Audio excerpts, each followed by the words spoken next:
Rachel lay back on the hospital bed, her body weak and tired. Her stomach, round for so long, now felt light. She had waited so long, 11 whole months. Then, a loud cry filled the room. Her baby boy. She didn't speak. She didn't move. But tears ran down her cheeks. Her hands trembled as she reached up to wipe them. The nurse came closer, smiling kindly, and gently picked up the newborn. Rachel looked at the baby, her eyes wide with love and relief. As the nurse walked away with the baby for observation, Rachel stayed still, her lips moving silently. A soft prayer. She pressed her palms together over her chest, eyes closing for a moment. She whispered for her baby's health, for everything to be okay. The long wait had worried her deeply. The room around her was quiet. Only the gentle beep of machines filled the air. Rachel's breathing slowed. Her eyelids drooped. But before she could drift off, the door burst open. A nurse hurried in, her steps fast. Her face looked tight, like someone trying hard not to panic. Rachel pushed herself up on the bed, her arms shaking. "What is it? Is my baby okay?" Her voice was soft, but urgent. The nurse paused. Her mouth opened slightly, then closed again. She forced a smile, but her eyes didn't match it. "Don't worry. Everything is under control." Rachel stared at her. She didn't believe those words. In the observation room, the baby lay quietly under soft light. But something strange was happening. Big black flies buzzed in from nowhere. They filled the air, circling above the baby. The sound was loud and sharp, bouncing off the walls. One nurse grabbed a cloth and waved it in the air. The flies moved, but only for a second. More came. A second nurse ran to the window and pushed it open.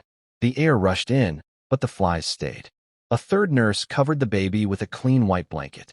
A few seconds later, flies landed on it too. Back in her room, Rachel heard the noise. Her eyes snapped open. She turned her head, listening. "What's going on?" she called out. She tried to sit up, but her arms were weak. Her voice shook with fear. No one replied. She gripped the edge of the bed, her knuckles white. Her body swayed as she pushed herself up, legs barely holding her. She took slow steps toward the hallway. Her breaths were short and quick. When she reached the observation room, she froze in the doorway. Flies. Everywhere. They flew in thick clouds. The noise was loud, an angry buzzing that filled every corner. Her baby lay still on the table. Calm. Peaceful. His eyes were closed. He didn't cry. Rachel gasped. Her hand flew to her chest. The nurses stood back, looking helpless, their arms falling to their sides. One had given up waving. Another just watched the flies with wide eyes. "What is this? What is happening to my child?" Rachel's voice cracked. She stepped closer. A nurse walked forward, slowly. Her face was serious now. "We don't know yet, ma'am," she said. "But we need to figure it out quickly." Rachel stood still. Her chest rose and fell fast. Her heart beat loud in her ears. She looked down at her baby, so still in the middle of all that noise. Lucas wasn't there. He had gone to buy baby things. She had told him they still needed more diapers, wipes, a blanket. Rachel's fingers began to move. She reached out and started swatting the flies away with her hands. They came back. She hit harder. Her eyes filled with tears. She wiped them fast, then kept trying to chase the flies. And just like that, they were gone. The room went quiet. The air was still. Rachel stood alone, the baby in her arms. Her chest heaved. The nurses didn't come near her. They stood in the corners, frozen. Rachel lowered her head. She began to whisper. Her hands clutched the baby close. Her lips moved again in prayer. She didn't stop. This child was her miracle, her whole world. She wouldn't let anything harm him. Footsteps echoed in the hallway. Lucas appeared in the doorway, bags in both hands. He smiled wide, his eyes glowing. "How is my prince?" he said, walking toward her. Rachel turned to him, baby held tight in her arms. She gave him a small smile, lips trembling slightly. She didn't say much, just held out the baby. Lucas took his son gently. His eyes softened. He looked down at the baby, still asleep, so peaceful. He didn't notice anything strange. Rachel said nothing about the flies. They stayed in the hospital a few more days. Nothing else strange happened. The baby fed well. Rachel grew stronger. Lucas was always near, helping, asking questions, doing whatever she needed. The doctor came in with a clipboard and a smile. "You can go home now," he said. Rachel felt something in her chest lift. She packed the baby bag slowly. She wrapped the baby in a soft blue blanket, patting it gently to make sure he was warm enough. Lucas picked up the rest of their things. Together, they stepped outside, holding the baby between them like he was made of glass. At home, someone was waiting. Grace stood at the front door, smiling wide. She clapped her hands as they walked closer. "My grandson has come home," she said, rushing forward. She opened her arms, and Lucas passed the baby to her. She held him like a precious jewel. Her face lit up with pride. She rocked gently, whispering to the baby. Rachel sat on the couch, hands folded in her lap. She watched. Something inside her didn't sit right. Her eyes followed Grace's every move. She looked around the room, then at the baby. This wasn't the plan. Rachel and Lucas had agreed her mother, Olivia, would come help them, not Grace. Rachel had dreamed of her own mother holding the baby, cooking for her, telling her what to do. This was her first child. She had waited so long, needed so much, counted on Olivia's help. But Grace was here now, and Rachel stayed quiet. Rachel's hands still trembled as she held onto the baby, her mind racing. She felt the weight of her mother-in-law's glare like a cold wind, but her focus remained on her son. She could feel the tension building with every passing second. Grace stood at the foot of the bed, her arms crossed tightly, her expression a mix of disbelief and anger. The room felt too small, the air thick with unspoken words. Rachel's eyes didn't leave the baby. She could feel the pressure of Grace's presence, but she refused to look up. Her husband, Lucas, was still frozen at the edge of the room, his confusion making his face pale. He looked at the baby, then back at Rachel, as if waiting for some kind of explanation. Rachel took a slow breath, trying to gather her thoughts. She tried not to let the fear that had seized her body show, but every part of her screamed that something was terribly wrong. She reached down to stroke her baby's soft hair, trying to comfort herself in the only way she knew how. Grace was still speaking, her voice rising, louder now. "You think I don't know what's going on, huh? You think I'm just some old woman who doesn't care about her own flesh and blood?" Her words cut through the room like sharp blades. Rachel's chest tightened. She couldn't let this go on. She had to speak her truth. "Mama, please," Rachel whispered, her voice soft but steady. "You're not listening. Grace snapped back, her voice colder than before. "What's there to listen to? You want my mother to come and take care of your child while I'm here, after all I've done? I don't need anyone telling me how to raise my grandson." She stepped forward, reaching for the baby, but Rachel stepped back instinctively, her arms tightening around him. "I don't want to argue with you," Rachel said, her words slow but full of resolve. "This is my son. I'm trying to protect him. I don't want anyone else to think I don't appreciate help. But this isn't right." For a moment, everything stood still. The only sound in the room was the baby's gentle breathing, the faint hum of the fan above them. Rachel could feel the weight of her words, and somehow, despite everything, she felt herself steadying. Lucas spoke for the first time, his voice low and hoarse. "This isn't helping. This isn't normal. We need to figure out what happened. We need to focus on our son." But before anyone could respond, Grace turned away, her face filled with frustration. She let out a sigh, her chest heaving as she stared at the baby. Rachel felt a pang in her chest, wondering why things had escalated like this. She hadn't asked for this confrontation. She just wanted to be with her child. The tension that had been hanging in the room felt suffocating. Rachel's thoughts, her worries about what had happened earlier, felt like an unspoken weight pressing on her. She didn't know what the flies had meant. She didn't know if they would come back, but she had to be strong. For her baby. The night wore on, the silence broken only by the soft sound of breathing and the occasional shuffle of footsteps. Grace didn't speak again. She sat on the edge of the bed, looking down at the baby, her expression unreadable. Rachel, meanwhile, stayed close to her son, trying not to think about the chaos, not to think about the dread gnawing at her stomach. She kept a hand on the baby's soft body, watching his steady breathing, knowing that whatever happened, she had to protect him. Hours passed. Lucas eventually sat beside her, his hand brushing hers. Neither spoke, but Rachel could feel the concern in his touch. The room felt colder now. The unease still lingered, even as they tried to hold on to some semblance of normalcy. Outside, the night went on.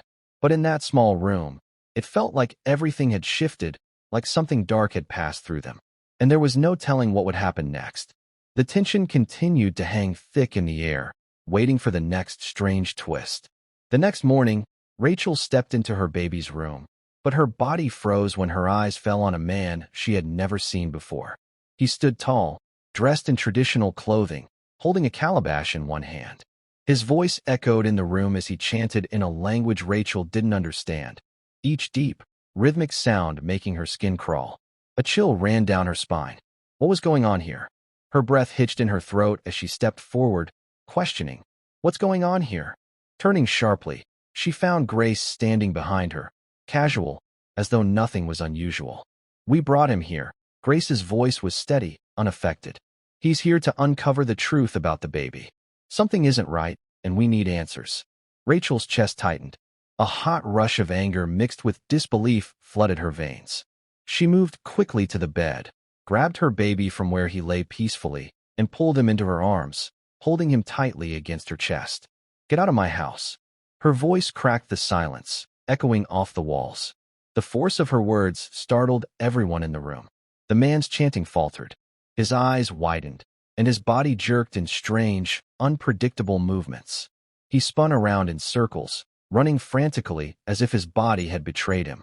Rachel's heart raced as she stood in the center of the room, baby cradled tightly. The strange man's actions grew erratic, and fear rippled through the others. Everyone stood frozen, unsure of what was happening. Then, the man collapsed to the floor, crawling toward the door, dragging his hands and knees across the ground. His movements were frantic, his body scraping against the floor as he pulled himself outside. The door creaked open behind him, and once he crossed the threshold, he paused. His eyes were wide with terror as he looked back at them. In an instant, he scurried away, faster than anyone could react, as if invisible forces were chasing him. The house went silent, the air thick with tension. For a long moment, no one spoke, still stunned by what had just transpired. Finally, Rachel's eyes locked with Grace's. Her face was pale, her grip on her baby firm. The anger and protectiveness that filled her gaze said everything. Without a word, she made it clear, no one would get near her child again. Frantically, Rachel pulled her phone from her pocket, dialing her mother's number. "Mama, please come quickly," she pleaded, her voice shaky. Minutes later, her mother arrived. Her face was clouded with worry, and she didn't hesitate. The moment she stepped into the house, her eyes quickly scanned the scene. She saw Rachel, still standing with her baby in her arms, and the healer who had caused the disturbance. Her expression darkened. She was not happy. "What is going on here?" she demanded sharply, her eyes narrowing as she looked from Rachel to Grace. "Why did you bring a healer into my daughter's home?" The healer, who had been silent until now, stepped forward. His finger pointed at Rachel. "Your daughter is the one responsible for all these strange things happening," he accused. "She's the cause of it." Rachel's mother, always protective of her daughter, stiffened with anger. "Watch your tongue," she snapped, stepping toward him. "My daughter is not responsible for this." The two women began to argue, their voices rising in intensity. But then Rachel's mother's voice cut through the noise. "Enough of this nonsense," she said firmly, her tone unyielding. "We're not doing this here. We're taking this child to the church for prayers. No one is bringing any healers into this matter." She grabbed Rachel's hand protectively, her resolve clear. Without another word, she began to gather the baby's things, her actions final. The room grew quiet as everyone stood still, waiting. It was clear that there would be no argument. Rachel and her mother were leaving, and nothing was going to stop them. Reluctantly, Grace and the healer followed behind as they all left for the church. When they arrived, the pastor listened carefully to their story. He sat quietly for a moment before asking, "Who gave you the baby's pampers?" Rachel hesitated, guilt and unease creeping over her. "It was a gift," she admitted, her voice low, almost apologetic. The words hit Rachel's husband like a punch to the gut. His eyes widened, and he looked at Rachel in shock. "You accepted a gift for your baby from your ex?" His voice shook with disbelief. Before he could say anything else, Rachel's mother's anger flared again. The situation was about to explode, but the pastor raised his hand, calming everyone. "Bring me the pampers," he commanded. Rachel handed them over reluctantly. The pastor took them in his hands and closed his eyes, his voice quiet at first as he prayed. Slowly, his voice grew louder, filled with authority. He spoke words of rebuke, trying to cleanse whatever evil had attached itself to the Pampers. Then, without warning, the Pampers caught fire in his hands. The flames consumed them rapidly, leaving nothing behind but ashes. The air seemed to shift in an instant. The strange feeling that had clung to the room vanished as if it had never been there. A silence followed, thick with disbelief. Then, a joyful, unexpected sound broke through, the loud cry of the baby. Rachel rushed to her child, her heart swelling with relief and gratitude. The baby, once restless and unsettled, now seemed full of life, vibrant and calm.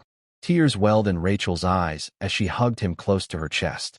The pastor turned to Rachel and her husband. His expression was serious. This came from jealousy and evil forces, he warned, his tone grave. You must be prayerful and cautious. Not everyone around you wishes you well. Be vigilant and protect your family with prayer. Turning to his wife, the pastor held her hands tightly. His words faltered as he said, I am sorry, Rachel. I should never have brought that Pampers into our home. I promise to put you and our baby first from now on. Rachel nodded slowly, torn between anger and relief. She saw his sincerity, but knew that rebuilding trust would take time. Meanwhile, Rachel's mother, who had played a part in convincing Rachel to marry him and had encouraged the acceptance of the gift, was filled with regret. She could hardly believe that someone so close could have committed such an evil act. She knelt before the pastor and her son's family. Her voice trembled with remorse.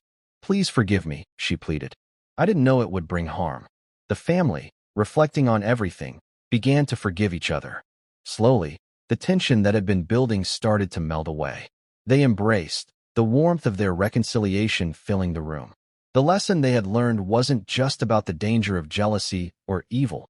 It was about how much love, faith, and vigilance matter. Over the weeks that followed, their bond grew stronger. Rachel's husband worked hard to prove his commitment to her and their child, never again allowing doubt or external influence to disrupt their peace. His mother became a valuable source of wisdom, teaching them to be discerning, cautious, and protective in their lives.